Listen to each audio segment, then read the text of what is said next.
Gada vecumā pirmo reizi pateikt mamma, augt, mācīties, strādāt, dzīvot un mīlēt. Izklausās pašsaprotami.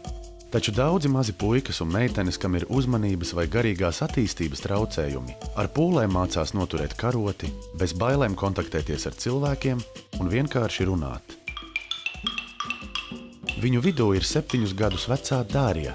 Meitenei ir autisma iezīmes un bieži agresijas uzliesmojumi, taču ne viss ir ārstējams ar zālēm. Lai panāktu attīstībā savus vienaudžus, Dārija apmeklē bērnu slimnīcas psihiatrijas klīnikas speciālistus. Nodarbības pie mūzikas terapeita, logopēda un ergoterapeita palīdz meitenei kļūt atvērtākai, veidot valodu un apgūt sadzīves iemaņas.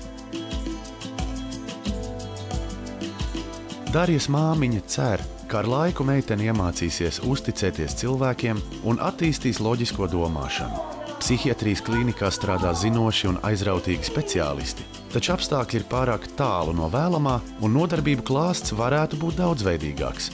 Dārijai un citiem bērniem, kuri ārstējas psihiatrijas nodaļā, ļoti būtiska ir vide un atmosfēra.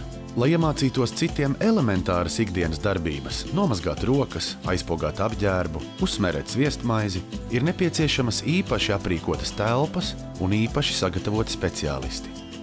Ar jūsu palīdzību varam radīt vietu, kur Dārija un vēl vismaz 900 bērni gadā varēs justies kā mājās, kurās speciālisti palīdzēs viņiem augt, attīstīties, izprast apkārtējo pasauli un kļūt par mūsu sabiedrības daļu.